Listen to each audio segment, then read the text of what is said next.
guys, this is Everything Anima and welcome to my YouTube channel. And today is my special story time about how me working as a young midwife and how some people treat young midwives, of course here.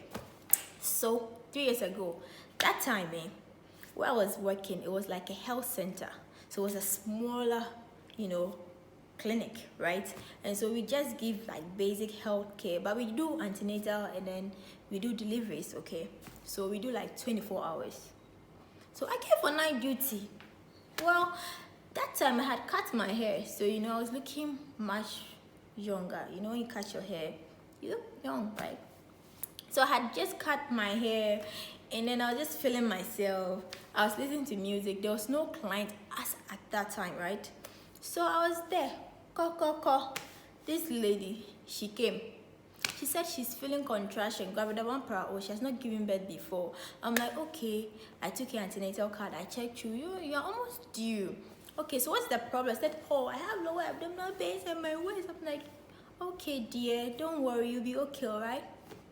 But then I noticed there was this relative, She was looking at me like this, like, hey. Like she had that eye, like, on me. And I saw her, but I just, I don't know. So I'm like, okay. So I asked her, okay, fine.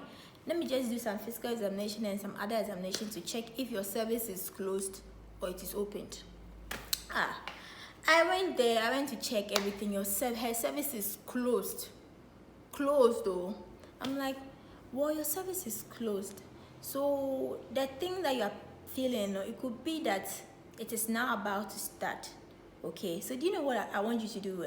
I want you to go home, go and relax, probably take a shower, eat, and then with time you can come back the following day or later on in the day.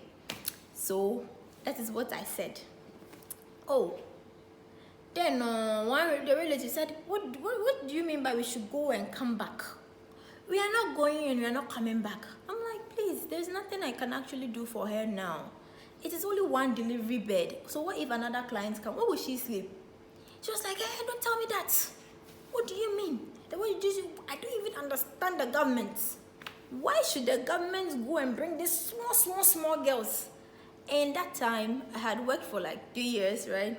So with 3 years, I think I have experience, I had a little bit of experience, right? So when she said that, I was like, am I supposed to react? I don't want to be so unprofessional. It's like, our mother's time, they don't allow small girls to be doing the deliveries. This small girl, what does she know? What does she know? What are you saying? What does she know? I'm like, please, I don't really like the way you are talking. But if you don't think I qualify enough, you can actually take your relative to somewhere you think, hey, this thing that I said my local language, okay? So I'm like, so what should I say? Me qualified. I'll bet me then call another hospital to go and try. Maybe another make an into. Hey, why should I say this thing? This small girl, why should you say this thing? I don't even understand. When it boom. I was like, God, what should I do? So I was getting a little bit pissed off, right? At this point, she was shouting. And I was trying to be professional, but she was shouting. So I was like, please, can you leave my office? Why should I say, can she leave the office? Because this is a government's property. She won't leave the labor ward. She won't go anywhere. I'm like, okay, if you not go anywhere, chair day. You can sit down. You can sit down.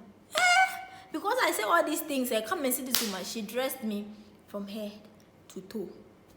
For the fact that she thinks I'm young, and why should a young girl be doing the delivery? She was expecting an older woman, like woman 50 years, I'm like, okay, fine. If you wouldn't go, fine, I'm there.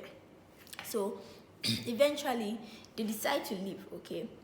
And then when she was leaving, oh God, she didn't even when she was leaving, she just dressed me well. Like, I will never forget.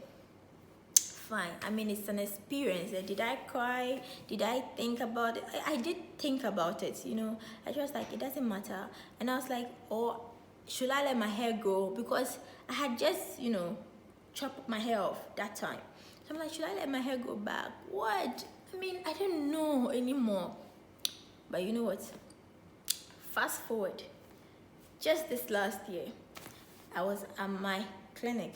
There's no more a health center. It's like a polyclinic, a bigger clinic now. So that's where I work. So I was at the bigger clinic, the bigger polyclinic. And I saw someone. I'm like, this person looks familiar. She had apparently come for antenatal services, right? And I was the one around. And I'm like, please, do you know me? She's like, no, I don't know you. I'm like, are you sure you don't know me? She was like, no. I'm like, where do you live? She was like, I live at the top here. I was like, this woman, it is her. It is her. But I don't know. She knows me and I know her. And she's trying to be nice to me. My whole point is, why would you want a younger midwife now to take care of you? Now that you are pregnant, why would you want me to take care of you now? But then I just brushed everything aside. It's been a long time now. Let's just bygones be bygones or whatever. I'm sure right now she has probably learned that we still have younger midwives taking care of your relatives and taking care of your relatives well. So that is my experience. I wish I could go into details about the insults, but I don't want to be long anyway. So I hope you like my story and more stories to come as a young midwife working alone. Thank you and bye.